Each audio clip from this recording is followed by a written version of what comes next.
Welcome, everybody, to the GainzCast. I'm here with Matt Marano. We have an extra special, timely special guest today, Brandy Curry. Hello. Brandy, welcome. We know each other. Yep. You live in Tennessee, great state. We wanted to have you on because, well, there's a lot of things going on that kind of pertain to you. A lot. So, bit. yeah, you're kind of in the mix. We're not really in the mix at all. You give perspective that no one else can on the situation. But, just before we get started, explain to people, who are you, what you do, maybe if you're married to someone who might be very influential in the sport of bodybuilding right now. Mm-hmm. So, my name is Brandy. I am the wife of the current reigning Mr. Olympia, and ironically, his name is Brandy Yeah, that's Curry. So. It makes for good stationery. Like, you can share. Like, it's like you have one pen, BC, got it, nailed it. And we even have the same middle name. Weird. So he's Brandon Lee, and I'm Brandy Lee. So all the kids, their middle name is Lee. It has to be. Yep. Do all their names start with B as well? No. Yeah, of course. No. Not even close. No. But I don't think she got one, but Yep. nope, you don't. You have not one. Well, at least they. The thing is, I knew that answer and I just had to ask it. Yeah. Yep. That's why you're so good at your job, man. That's why. That's good work. Yep. So you're married to Brandon, but people don't realize, because sometimes when you're married to Mr. Olympia, you can't get better than that. That's like being like a molecular biologist, but your husband's like the president. It's like, oh, who cares about that? Like, right? Like, right. You become like, oh, you're the first lady. No, I'm a damn molecular biologist. So you actually have quite the competitive career and quite the history. I do. I had first competed in figure because there was no bikini or anything else at the time other than women's bodybuilding in 2005. So I had been competing in the NPC and IFBB for the last 15 years. Wow. So I wasn't talking about that. I was talking about you're the quarterback. You're the quarterback for our two-hand touch football team. Champs. We're the champs. I mean, we killed those 12-year-old boys. Like, we destroyed them. Thomas is still scared of Brandon after Brandon went in for that he's big terrified. tackle. I watched that video. I could watch it so much. When you posted it for Brandon's birthday, and I was watching Thomas. So amazing. So amazing. Thomas was like, I saw my short life flash before my eyes. But Brandy, you don't know, like, I've never, and I don't want to sound sexist or chauvinist, or the big word now is misogynist. I don't even know what that means. I thought it was like a massage parlor or something. What do you do? Like, think about it. Like, if you're like a person who does puppeteer, ventriloquist, right? But if you're a massage artist, you're not like a misogynist. That just sounds like it makes sense to me. But anyway, but Brandy can lace a spiral 30 yards in the air accurately and hit me, which is the slowest moving target ever. You caught that ball. Everybody has their moment. It's all about the hands. Marc took off so damn fast. I don't care if they're 12 years old. I'm winning. I'm winning. And so what do you do now? So you've done all this competing and you're married to Brandon. So what do you do now? Several things. I own a wellness spa in Murfreesboro. I manage Brandon's career, which requires, I think, more than managing the spa does. And I'm single momming it to 4 kids right now. Not because Brandon left. He's in Kuwait prepping. I want to just set that. I'm just. So she's not ready to mingle. No, there's no mingling. No mingling. Is there anything you can update us on with this prep? Well, actually, I wanted to just start with, let's get into it. Is Brandon Curry gonna beat Phil Heath? Hands down. No doubt in my mind. No doubt in my mind. I wouldn't send my husband away for 4.5 months straight if I didn't believe that he had a legitimate shot at finishing the job. Which is kind of crazy because he is the reigning Mr. Olympia. And normally we talked about, well, Phil might take Ronnie down, like Jay might take Ronnie down, or Gunther might beat Ronnie in the show of strength or whatever. But this is the first Mr. Olympia in my recollection where you're talking about Brandon, who is the guy who won, being able to beat the guy who lost his last chance, Mr. Olympia, and then took a year off. And I'm not saying that to slight Phil. Look, I mean, none of us, we're one big happy. It's one small community. Like Brandon and Phil are friends. I'm friends with both of them. But this is from an objective standpoint. Never in my life has a Mr. Olympia been... Well, I mean, from what I see on social media, which again, we've only had so many Olympians with social media, but never have I seen the number one guy be taught, can he beat the other guy? It's usually, we know it's not the case, but it seems on social media that he's being viewed as the underdog. But you know what? I think for Brandon's sake, it's a good thing, because it's not something he's unfamiliar with. He's very comfortable with being in that position. Second of all, I think that considering Phil's track record, I mean, he does have 7 titles under his belt. So majority of people, just that's all they look at. And that's what they determine, who their prediction is going to be on. They're looking at records and whatnot. They're instead of looking at other factors, which is what I'm looking at. Not just the record. You're talking about someone that's been off the stage by the time they get on stage, it'll be 27 months. It's over a 2-year period plus recovering from surgeries.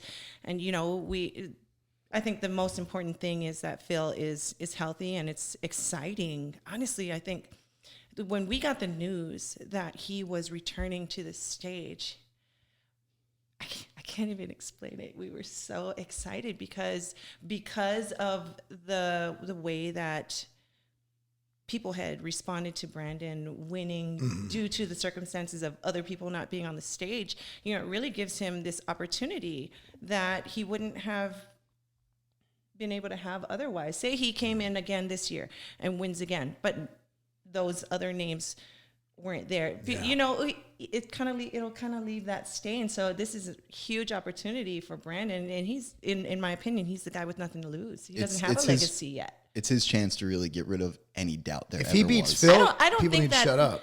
No, I don't think that they will. I think that people are still going to say, okay, either Phil wasn't his 2013 version, or they're all people. If they don't want to like you, they don't want to like you. Now he may be able to gain some respect from some people that are on the fence, because I know there are some people that are as well. But I think that people are always, no matter what. I mean, you're looking at Phil when he won his 7th.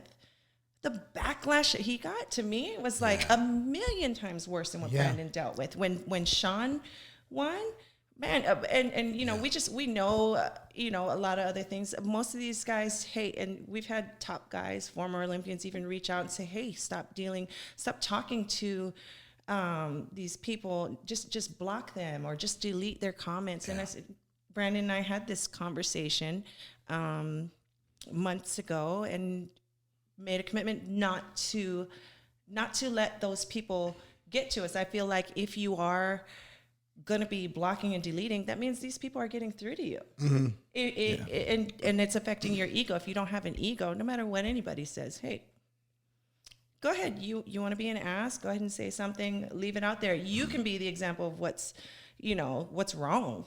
And not us. We're not scared of somebody in, some other country sitting behind a keyboard that has really, people that's in the know. We all read most of these comments and opinions, and we're like, what are they even talking about? Like that doesn't offend me. That doesn't offend Brandon. I don't know anybody with thicker skin than me. No, I mean, so to us, it doesn't matter. Yeah. Brandon is, if you're looking at someone who's, the term stone cold, like just not even stone cold, like stone cold, you think a mean person, He's right? stoic. He's just, you can't rattle him. He's stoic. Like if Phil thinks, like, remember back when Kai got to Phil and he slapped him with his hair, which was freaking hilarious. Yeah. But I think that was because Phil got to Kai too. Like Phil it got worked to Kai, both ways. but you can't get to Brandon. You just can't. Brandon would be like, oh, why is this guy whipping me with this ponytail? You know, I mean, I'm married to him, and I can't get to him when I want to. You were just talking about that. You tried to start fights with him, and you can't. No, I would say we were already in a dispute, and I get mad, and I might be trying to get a little bit petty, and it's just like he's like, yeah, my wife gets to me. She does. She has that ability. We got Katie across the hall. She just peered over here. I'm not going to lie. Like, she knows. So maybe she can give you some help in pissing off your husband because she's a professional at it. You know, I mean, I think she can be the teacher you've always wanted. I don't know. Like, I've seen Brandon deal with, like, did I ever tell you this story of when we were in Florida on vacation and we were walking past the pool? We were staying at this resort and we had to walk past the pool in order to get to this gate that leads to the beach. And so this was our first ever family vacation, which, mind you, was only a few years ago. Yeah.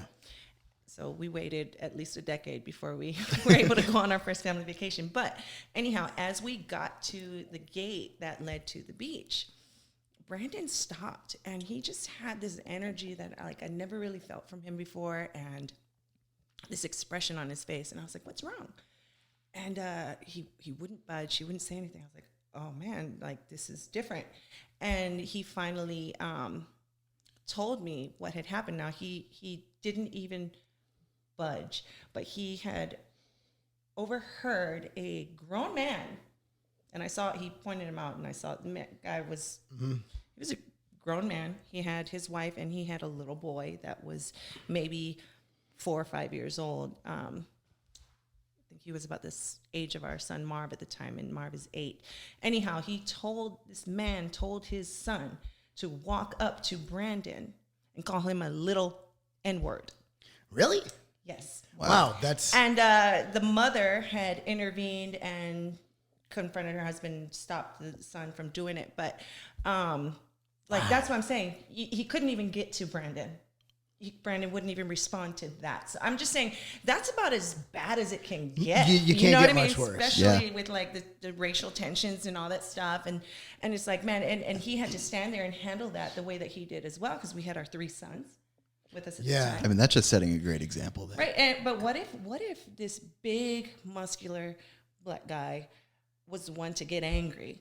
Oh, it'd be roid rage. Who would it fall on? It would fall on Brandon. Yeah. Yes. And what would fall on Brandon? It would fall on 2 populations. Yes. Like, look, I'm white.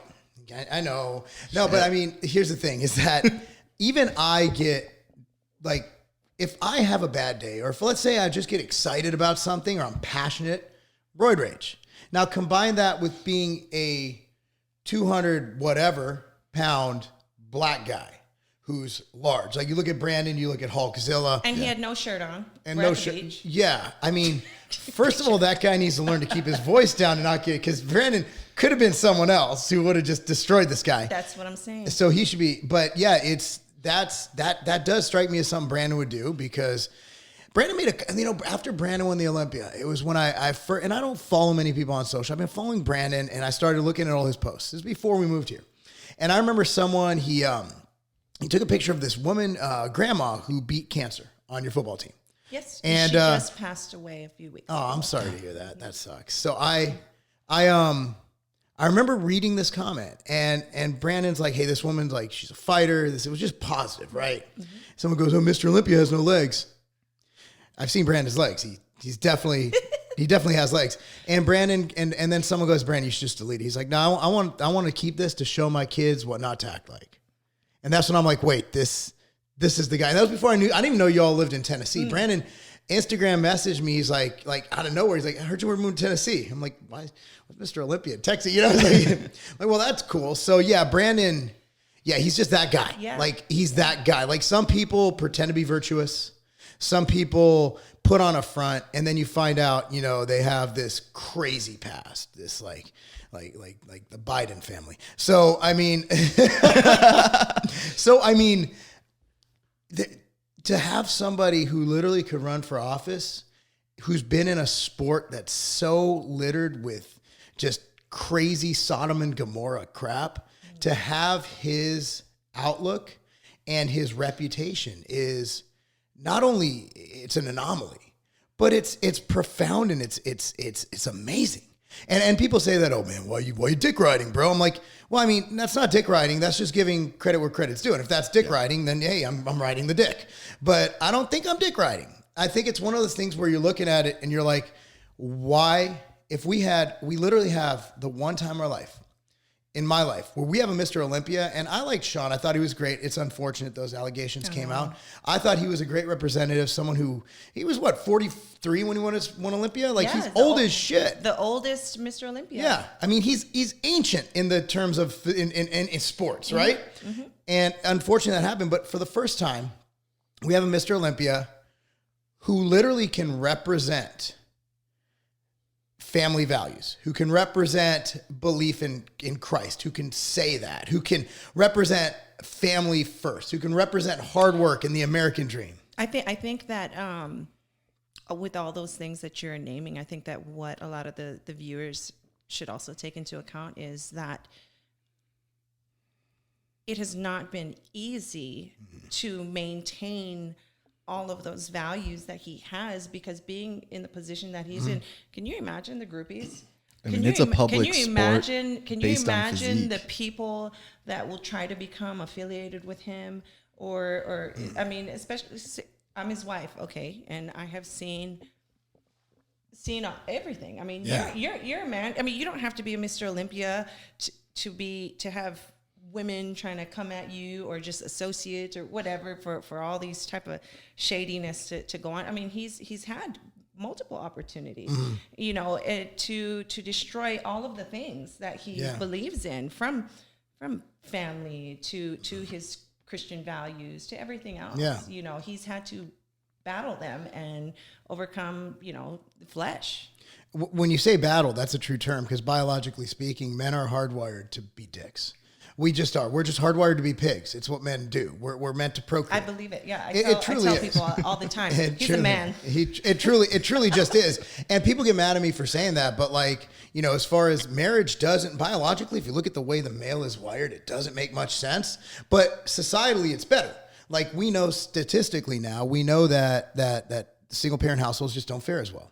We know that the nuclear family is good. Yeah. So statistically, I'm not talking, and it's my view as well. So my thing is that Brandon is able to, you know, go beyond human instinct and do what's right for others, which is a sense of not only loyalty, but discipline and just selflessness that I think a lot of people and think about the sport, like bodybuilding and physique, it's all about being selfish. And Brandon's the least selfish person you will ever meet. So that's, again, it's like we should be celebrating, and I know it's good in sports, like the Bears versus the Browns, which would be a horrible game. That's a horrible example. The Patriots versus the Giants back when they didn't suck, back before Cam Newton became vegan. You know, Cam Newton's vegan? He is vegan. That's why he keeps getting injured. Yeah, you have to be reading the carnivore diet stuff, man. Yeah, but you know, it's one of those things where I know it's exciting to get on the whole Phil versus Brandon, and you pick a team, and it's like Trump versus Biden. You pick a team and you go off and you're a part of a team. Like, I'm anti-Brandon. But I think we need to take time to celebrate the fact that we have, for once, a great representative of the sport.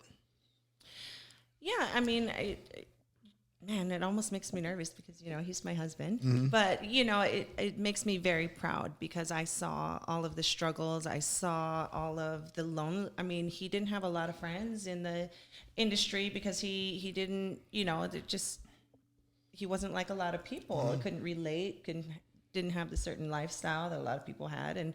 And most people in our industry don't have big families like us, you know, so they have a totally different lifestyle and their priorities are completely, you know, different.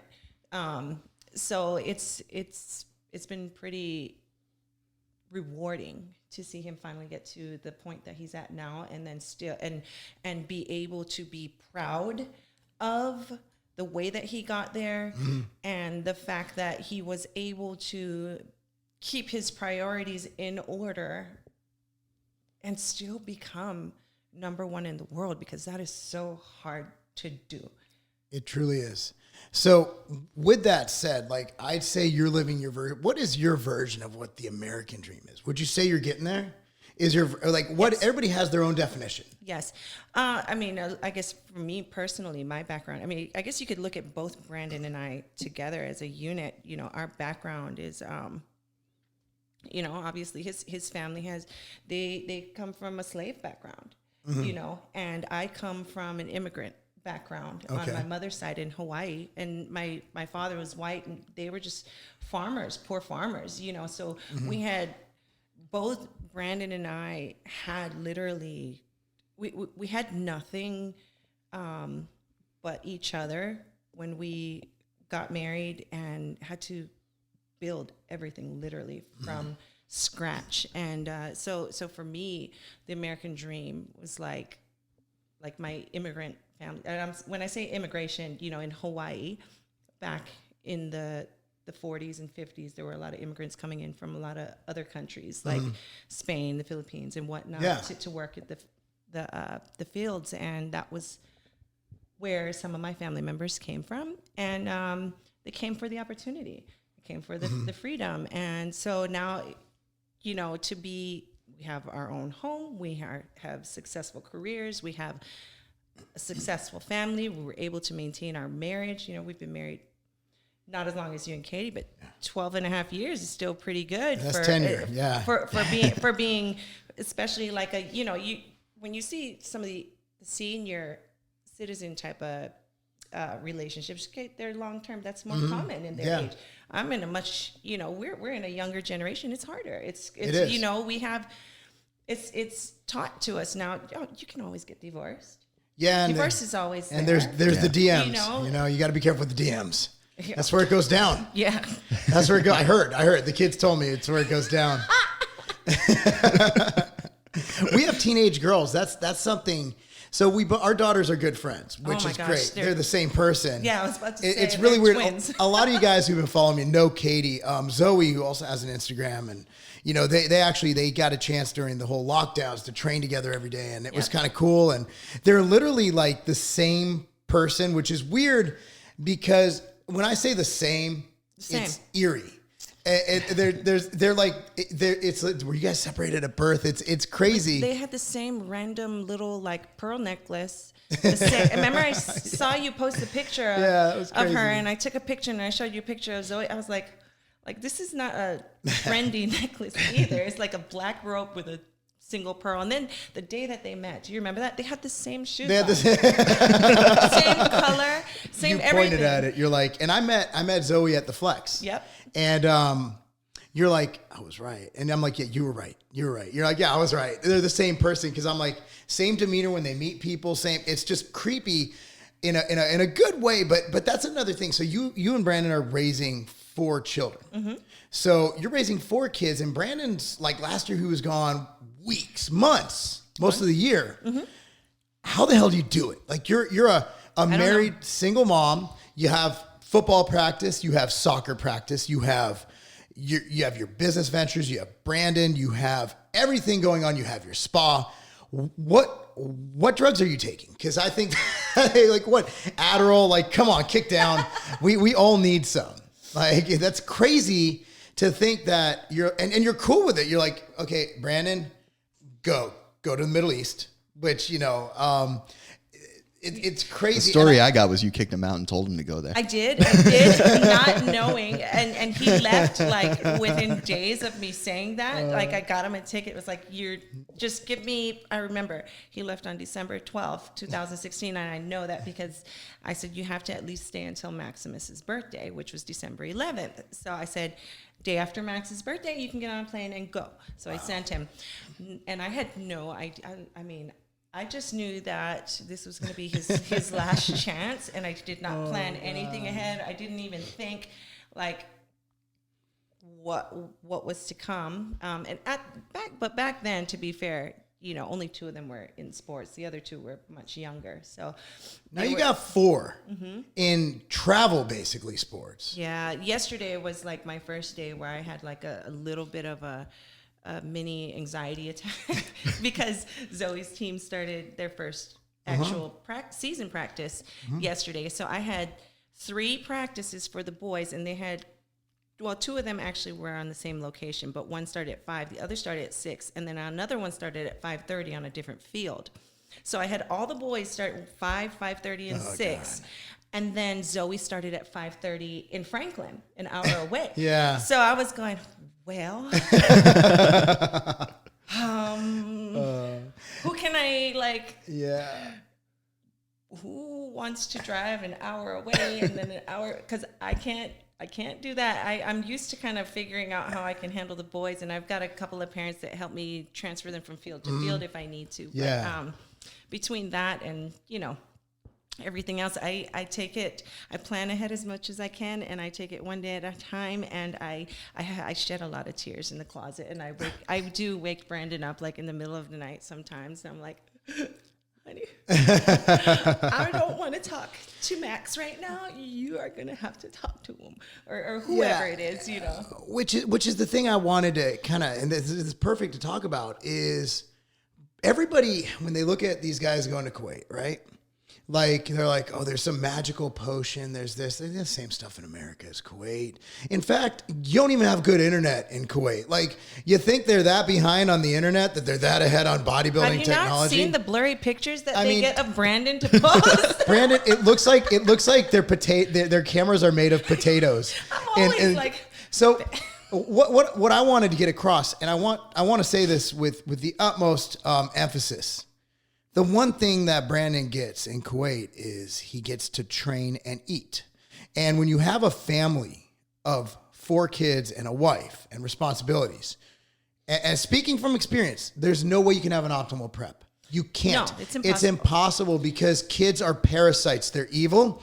They are spawns of Satan. When it comes to prepping, of course, I have to prep. But I mean, look, if you're trying to do anything and you're a parent, and you're Brandon, and you're going to put fatherhood first. He does. You're going to miss training. You're going to miss meals. It takes those factors out of it. What I will say about 99.99% of people don't know, unless you're a direct family member of Brandon, is that when he was a child, he was actually diagnosed with ADHD. Okay. So just imagine his attention span, though, you know, around the kids and at home. So this is what I told him, why I said he needed to go, because I felt like that was the biggest factor that held him back, because he's at home. He is a busybody. If there is something that needs to be done, Brandon is not going to sit down. Yeah. Even after he trained, even after, I mean, he'll not rest. If boxes got to be broken down and taken, like he's not the type that wants to call anyone to come and pick up his trash. Like, he'll literally go to the dump if he needed to. I mean, he will do everything in the house. If something needs to get, you know, the yard, just any little thing, he's just wants to do. He changed as much as, if not more, diapers than I have. You know, that's just him. And he can't sit still. So I knew that if he had gone to a place that would force him to be still, he could direct all of his focus and energy and attention on that goal, which was something that he never did before. Mm-hmm. He was dividing his attention. He was dividing his energy. He was dividing every bit of him. Between everything else we had at home. And I mean, it was, and I always, you know, I told him when we were 17, you should be a bodybuilder when we grow up, you know, and I was like, I can't be the one to say no because we have a family now. Like, how am I going to be telling you this when we're teenagers in high school, that you should be a bodybuilder, and I'm going to be the one telling you, no, you can't pursue that anymore. And that's where I was like, I have to be fully invested because I believe in him that much. That's awesome. Yeah, I think that's the antithesis of bodybuilding, is that you have someone with a selfless personality doing a selfish sport.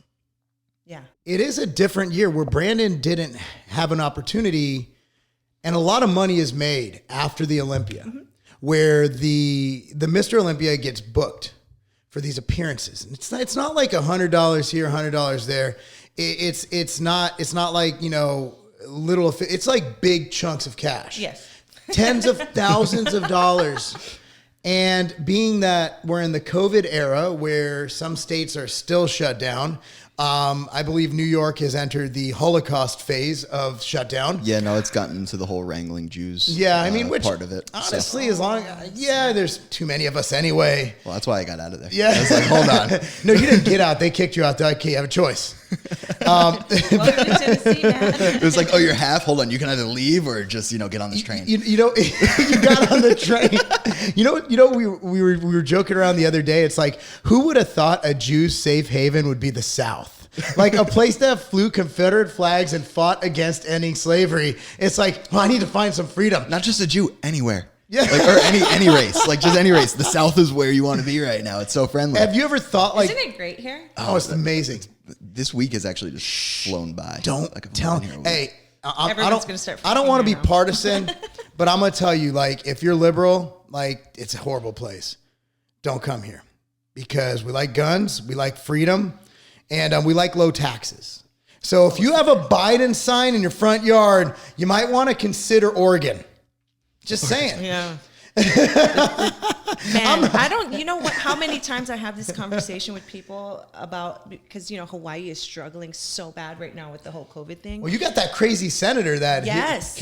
what is her name? Hirosho? I can't pronounce. I don't want to mess it up. Maisie Hirano. Yeah, okay. Yeah, and you know what? I was about to say Hiroshima. That would be so wrong. I did a lot of charity work with her when I was younger, actually a teenager. But I have a lot of people from back home that are moving away or looking to where they're going to relocate, and they're telling me the states they're looking at. They're like, how is it in Tennessee? I was like, well, I'm at football practice every other day. Yeah. Our taxes we're a non-income tax state. Yeah. We've got the lottery, to fund college education for our kids. I mean, we have so many reasons to be here. Yeah. Cost of living is low. You know, what's crazy, Brandy, is you told us about this. Is we've been hearing about this free college thing. Like, and I'm not even talking about debt forgiveness. I don't believe if you took money out, you should pay it back. I'm old school like that. Like, if you took a student loan, I was young. Well, okay, I was young. I slept around. Herpes still stays. Hold on. To be fair, I took out student loans. If the government was like, yeah, you don't have to pay them back, I wouldn't be like, here's my money anyway. Oh, no. I'm not. I'm not going to fight for it, but I'm also not going to be like, take it. Yeah. Like, Right. if Uncle Sam deposits stuff in my bank, I'm not returning it. Exactly. I'm going to take everything I can. And that's every American should. Like Trump not paying taxes. Oh, he paid taxes. He had, we're not going to get into that. But at the end of the day, yeah, okay, if they forgave my student loans, I would. But Tennessee has something called the Promise Act. And that is where first 2 years, aka community college or trade school, is free for all Tennessee residents. We've had nationalized college before the Democrats did. That's insane. Like, who would have thought that right-wing conservative, don't tread on me, lower taxes, no state tax, Tennessee would figure out how to do this. And unlike Illinois, New York, and California, we operate in a surplus every year, except for Nashville because they got that fat little troll mayor. But that's pretty much a synopsis of our great state, is that we have all the cool stuff without the bad stuff, and we still operate in a surplus because it's a great place to be. Dude, and our governor, while I didn't like his response to COVID, he did better than most. I would have gone for a more Kristi Noem, like YOLO, but Bill Lee did an okay. I'll give him like an 87. And he refused to do a mask mandate. He left it up to the local counties, which they did it anyway, so whatever. But it indemnified him where he's cool on both sides. He's like, look, dude, I don't know that area. Like some areas here, there's like 2 people. Yeah. Like you have no choice. Like people don't realize it. Why isn't South Dakota social distancing? Because they're already social distanced. Like there's like 1 person per every 10 miles in South Dakota. And 4 of them are on a mountain as a sculpture. You know what I mean? Like you can't. All areas need, their own governance. That's what Bill Lee went for, which is honestly what should be done based on federalism. So I'm good with it because each governor is sovereign to their state and each mayor is sovereign to their county. That's how it's supposed to be. Right. It's not supposed to be like Joe Biden. We need a national mask mandate. How about you just go back in your basement, you old piece of crap? All right. We need to have federalism. Because that way, if I want freedom, I'm going to move to South Dakota, Tennessee, or Texas. But if I'm good with tyranny, I'll move to California. Either way, that's how federalism works. That's why the federal government needs to kind of step back. But I'm sorry, I got a little carried away That's okay. I was just trying to explain it to the fine people that we have free education. We do, and that is like, that's huge. It's huge. And our It's property huge. taxes, and you can say, well, it's property tax. I'm like, our property tax, we came from Illinois. Okay, our property tax doesn't exist to me. It's like, we raised it 2%. I'm like, you need another like 200 to even come close to what I was paying in Illinois, bro. Right. Like, yeah, I love it here. Tennessee it's become a fitness. So you guys own a friggin' gym. Yeah. What made you decide to open a gym? Well, okay, I'll start with the history behind Brandon. Actually, Brandon in high school, he had actually created a business plan for a gym that he wanted to open for class. It was a project, and he carried on with it into college. But of course, he was never in the position to do it, and I don't think that his mind was ever anywhere serious to where he thought he would actually be able to open one until lately. And then we had a friend of ours, actually a mutual friend of ours, Brent Laffey. Oh, yeah. He came to us one day. We actually had a meeting about another opportunity, and he said, hey, well, in the meantime, what about opening up a gym? And Brent had his own concept on things, and we sat down and talked about different things, and it was something that Brent wanted to do, and we said, okay, well, he said, would you guys want to be all in and do this with me? And we were like, let's do it. Wow. And it all moved so fast. So we had our first meeting. It was right after the Olympia last year, like weeks after. And then it only took a few weeks before we had our first booth. You were there, at the Flex. Yep. So that was October already. So that was literally within weeks of us having our first meeting. That is and awesome. Brent moves like, if you know Brent, Brent. He's like a go-getter. He's gonna make it happen. So he already He's poster boy for ADD. Yeah, he already went and got the property. Yeah. He's like, look at this, and I mean, we opened the doors by January. But of course, Crazy. the Murfreesboro location, I had found that location last October, so it's been a year since. It was a boxing gym, right? Well, it was supposed to be one. And then COVID? No, some sort of thing happened. I guess the guy that built the building had a partner to open up this boxing gym, and something about that, it didn't work out between him and his partner, so they shut it down. I knew someone that actually had a prepaid membership there for their whole family, and they didn't even get the opportunity to use it. Let's also mention that the name of the gym is Carbon Culture. We have yeah, not brought sorry. it up once. Well, I mean, if you look at my Instagram, it's pretty every obvious, picture that I have is at Carbon Culture. And the one in Murfreesboro is bigger. It has more equipment. The one in Franklin is more of a training studio for trainers. So it's more of a quaint kind of personalized feel, whereas Murfreesboro is a gym.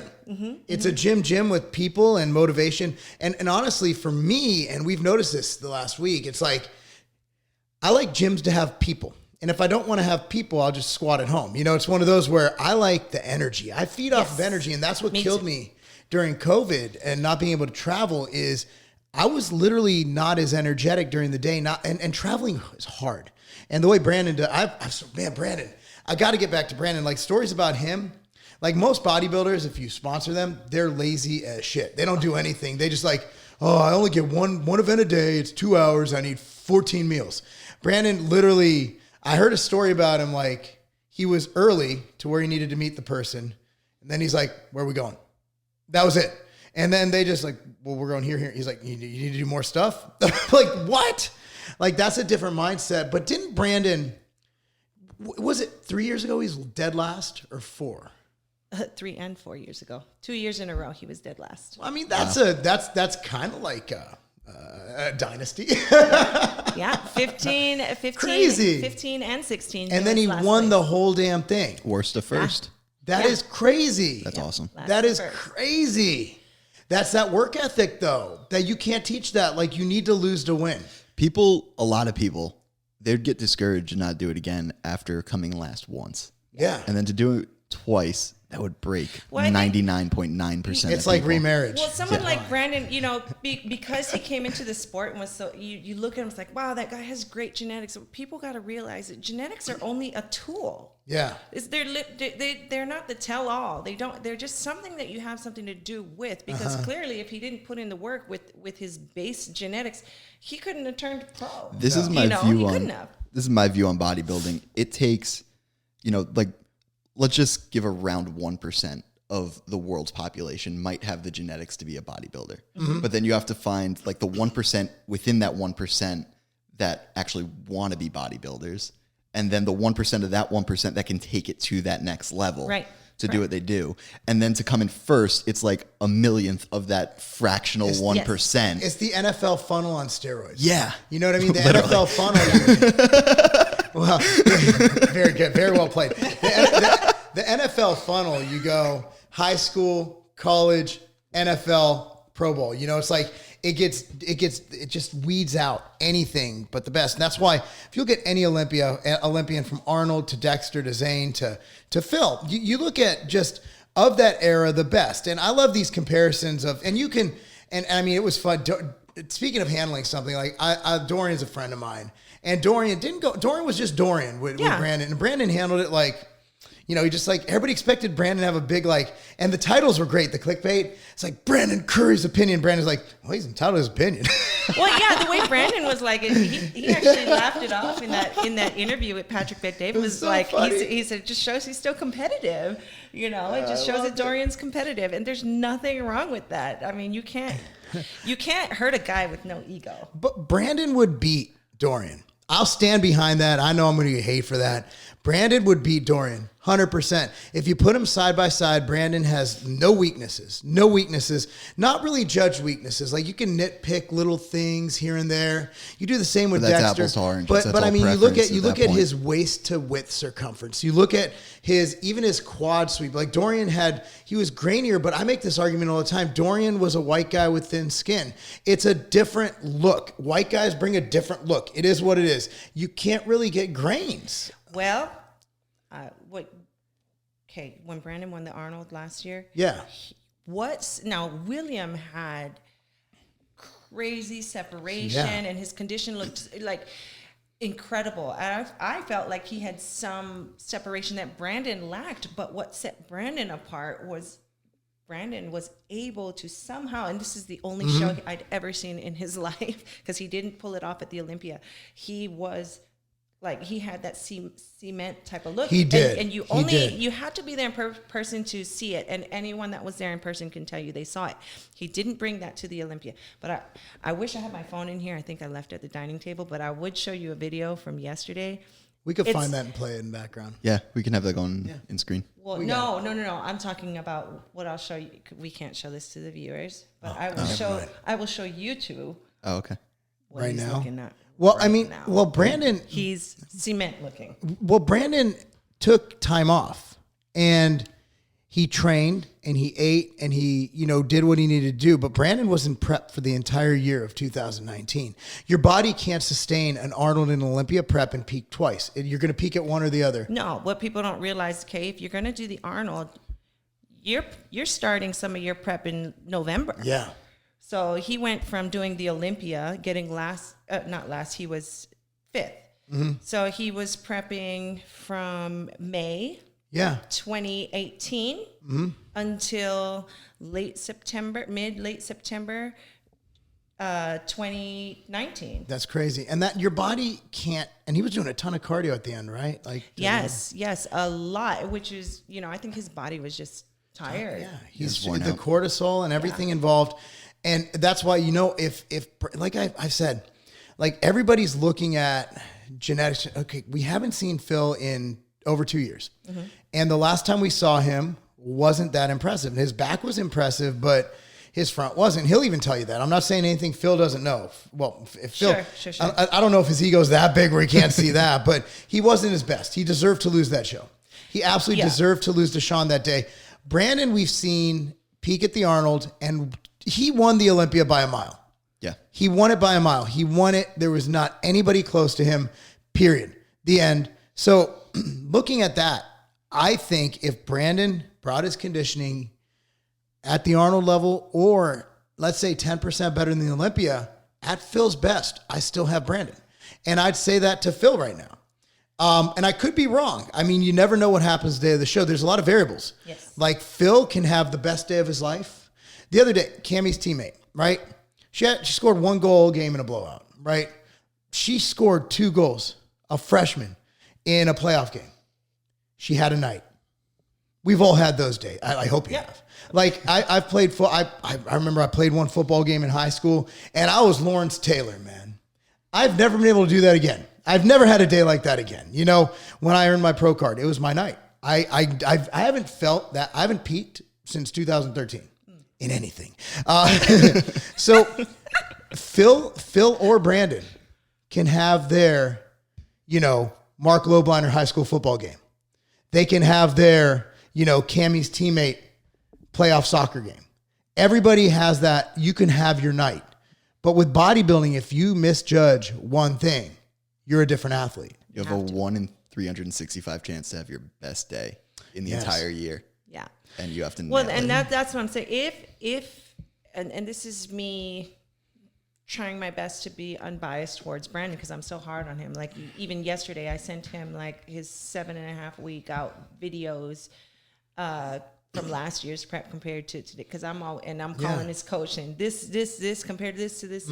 And that's how I'm so hard on him. I mean, that's what we do because I want him to win, you know, and I can honestly say that if things continue on the path for Brandon that they're on currently,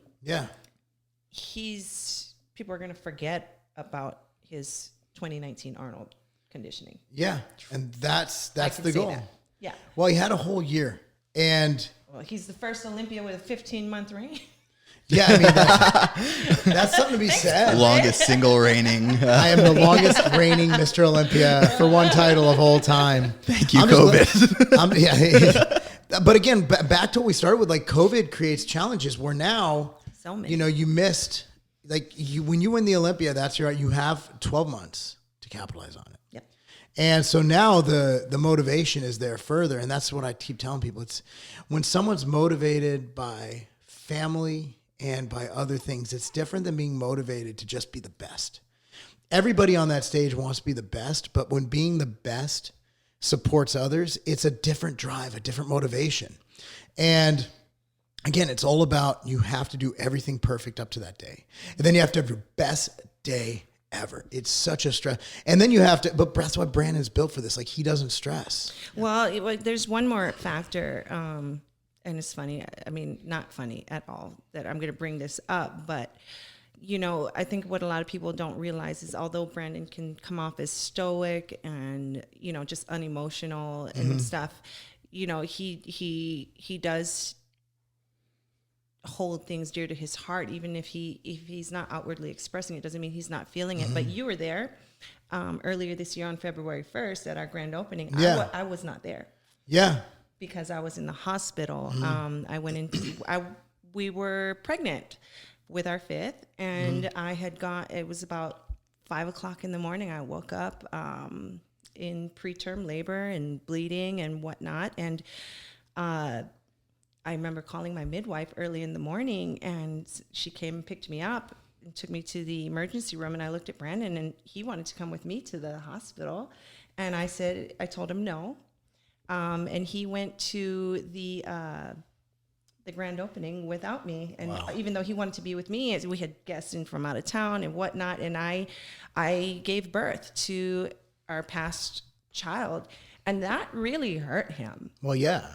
That really hurt him. And I know that, and there was just something that shifted inside of him at that time. And this was exactly a month before COVID hit, you know, and, you know, I don't think that actually just had a fan reach out to me a few days ago asking when I was giving birth, and I told them, you know, what had happened. They didn't realize it. So a lot of people didn't even know we were pregnant, or they didn't know that we had lost the baby. But, you know, that is another factor in Brandon's heart. And he, you know, there's just a lot of things that he's carrying with him in this prep. because 2019 was a rough year. Yeah. Very rough year. Yeah, I remember I remember being there, and Katie, I believe Katie told me. So I think I like, texted her a picture of the I baby. went, yeah, I saw it, and it was a baby, so it was a baby, like it was a baby, like I had to. I mean, it was hard. I had to give birth to death. Yeah, I can imagine, and so I went to, first thing I did, I waited till like, we all had our respective crowds. Obviously, Brandon's was about 12 times mine, which it should be, because I haven't won anything since that football game in high school. But I remember going to Brandon, I'm like, bro, Katie told me, I'm like, I can cover for you. Like, what do you need me to do? And he's like, I got this, bro. I'm like, okay. I'm like, he stayed. He stayed and took pictures and still did the seminar with you guys. He stayed until the very end. I was like the only one who knew that, hospital. and I'm sitting there like, either this guy is just he's doing what he needs to do, or I'm like, I didn't know what to think, because I wouldn't.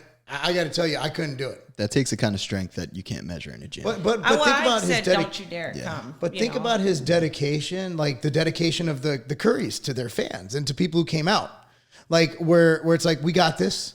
We'll mourn later. We made this commitment. That doesn't exist. Like, that doesn't exist. That's why I'm saying, like, I hope the bodybuilding world realizes the gift it's been given. I hope they do. Because we needed this. The sport needs this. The sport is maligned. No matter what we do, we're always going to be that freak show. It's always going to be a freak show, but what if we backed it up with something that was actually good? What if we did good for the world? And I think that's another thing, is that having the whole shutdowns, wasn't able to spread that message, that good message. And that's why I think another year of that, if everything works out, would be really awesome, because I think 2021 is going to be an awesome year. I think so too.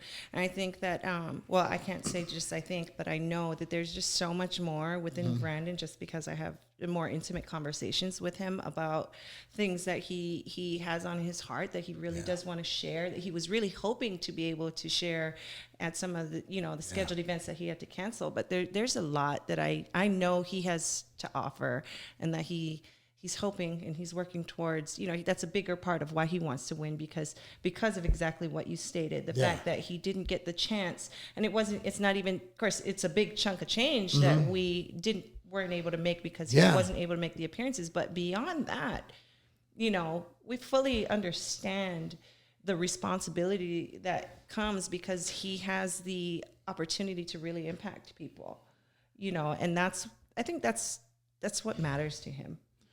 And again, that's weird in bodybuilding, because it's about being selfish, not selfless. Yeah. It's a different vibe. It's a different mindset. You know how selfish Brandon is, Marc. When he won, he went and bought me that truck, right? Yeah. He still drives his Durango from 2012 that has a dent in it, and he drove around all summer long with no AC. He did not care. Okay, that's how selfish he'd come to the gym pre-sweaty. He's already sawing it up. Like, he'd come to the gym, like, just get done training. I just got here, bro. he literally is still driving his same car from 2012. It's not a bad truck. No, it's a beautiful car. It actually still looks pretty new, but at the same time, that's his selflessness. Yeah, he's like, well, you can have it. Well, I mean, you're lugging around like 14 kids. Yep. So I mean, literally sometimes. And we have the same car, so I mean, it's like, I get it. The Yukon's a beautiful car. I love that car. I think that's the only car I'm ever going to buy for the rest of my life. I love it so much. Oh, we're big fans. Like the Escalade, it's like the only difference between the new Yukon and the Escalade is massaging seats, but it's not a good massage. It's like one of those where you're just like, is something like, why am I itchy? It's one of those like just annoying little vibrating massages. Yeah. Oh, you know what? The day that I met Marc, that was one of the things that we talked about, because we were talking about all the similarities that we have in our families, and the kids and the girls, and then for some reason the car came up. Same and he was car. like, well, what'd you get? And I was like, Yukon Denali XL. He's like, us too. They got what color? I was like, white. He's like, ours is black. I was like, same car. We got a white one now, but I saw it. I love it. It's a great car, but there's just so many things going on. So looking at what's going on, what do you see the rest of the year? What are your hopes, your goals? And I think, we have someone, you obviously live here, we come back. There's so many topics because Brandy is smart. It's not, she knows about a lot of stuff. A lot of stuff that a lot of people, especially the people who came here from Twitter, follow me about. A lot of stuff you'd be interested in hearing because it's good conversation about really relevant topics. But this one, I mean, we hit a little bit of taxation stuff, but it's one of those where the more opinions, the better. Oh man, we have great conversations. So many, especially. Yeah, I mean, that would be a whole podcast on its own. We have to have you back for that one. Yeah, I'm here. It's cool. So I think the main thing is like looking forward and just kind of wrap this up. Going into 2021, outside of Brandon winning the Olympia, which I think, at least me, I think I have Brandon as my favorite. Have you? I agree. Brandon's got this. I think I would give him Vegas betting odds. Yeah. I would put it on Brandon. But again, there's so many variables. You can't be like, oh, well, this happened. And then you have to make excuses. I'm going to be like, if everything lines up, if they both came in at their very best, I think Brandon has him edged in structure. Yes. And if he can come in not even Arnold level, 5 to 10% harder, not more shredded, harder. And he already is. Then we're good. Then if that's the thing, then we, I'm not betting against him. That's for damn sure. I'm not putting my money on. And I like Phil. I'm a fan of Phil. I was about to say that just to make it clear. Just because Brandon is just a new guy on the top. But, we've known Phil since before he competed as a pro and always knew that he was going to be, it was like he's already one of the greats. He just has to make the accomplishments. Brandon and I are both Phil Heath fans. Yeah. As a bodybuilder.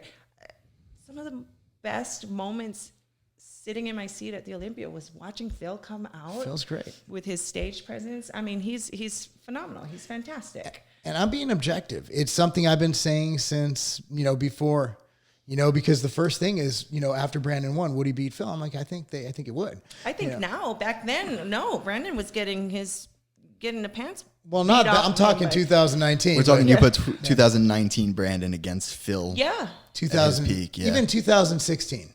Yeah. Even 2015, I think Brandon wins. I think we've seen the best of Phil, but he could prove people wrong. We don't know. We don't know.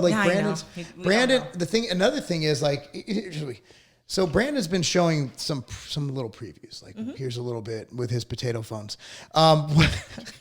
You really can't tell if it's a good picture or not. It's it's so pixelated. They sent Pixels are graininess. And I was like, can we send him a phone? Can we send him a camera? No, it's his coach. Well, Brandon actually said he thinks that it's because his coach can't keep a steady hand. Oh, he's one of those guys. That's what he said. Because I'm always like, who's his coach? Michael J. Fox? I'm always like, honey, what are wrong with these pictures? I'm gonna fall. I'm looking like Michael J. Fox. That's too wrong. I'm gonna get so in trouble. We're always like, man, I'm always frustrated with them because they send me all the updates whenever they have them because I they include me on everything, but I was like, Jesus, come on, put it on a tripod or something. Oh my goodness, you're right. If you're shaky, it comes out blurry. Yeah. Like Thomas used to do that. I'm okay, Thomas, just real quick. I just need this. And then it's like, how did you do that? How did you even make that effect came about? Because it looked kind of cool. So, yeah. So where can people find you, Brandy? On Instagram, yeah, Twitter. My name on both Twitter and Instagram is B for Brandy Lever, LEAV like Victor. ER808 because I'm from Hawaii. So that's pretty much my name everywhere. Other than on Facebook, but that's more of a personal thing. So if it's just fans, basically Instagram and Twitter. Yeah. And it's one of those things where if you follow her, it's and I do, it's more family inspiration, things like that, just kind of reality. Well, optimism. I used to post my progress pictures and then I was just like, man, I got my Zoe actually went on my phone once and was like, Mom, and she blocked all her friends because she did not want her friends looking. And then a lot of things got put into perspective for me. I was like, what am I doing?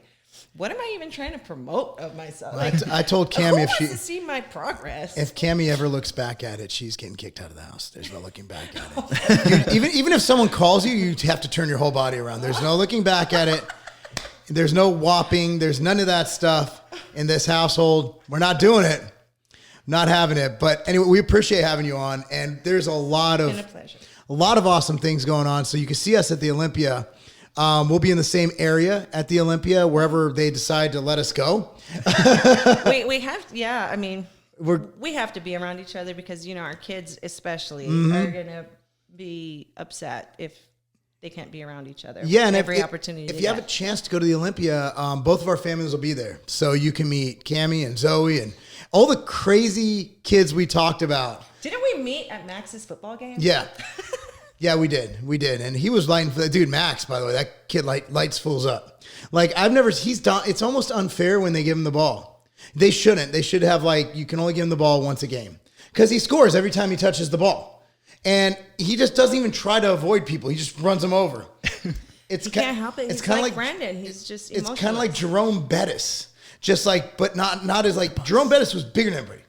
Max isn't big. These kids are huge. And Max is running over these fat kids. It's crazy to watch. If you guys, follow Brandy's Insta, and you probably saw it on Brandon's, but she'll post Max just beasting out. You've seen, I've showed you that. It's some crazy shit. Yeah. It is crazy. I'm and then you meet him and you're like, I thought you'd be bigger. and his favorite color is pink. But he's like Troy Polamalu. That's what he reminds me of. Just smaller, but hits Ray Lewis was an undersized linebacker. And he hit harder. If you talk to anybody who's been hit by anybody, speaking of which so Chad, my partner at Tiger Fitness, he was on Sports Center top 10. Was it? Guess why? Why? Remember Ron Dane? Did he get rocked? Ron Dane, Wisconsin. Look him up. He was the best college power back of all time. Better than Bettis.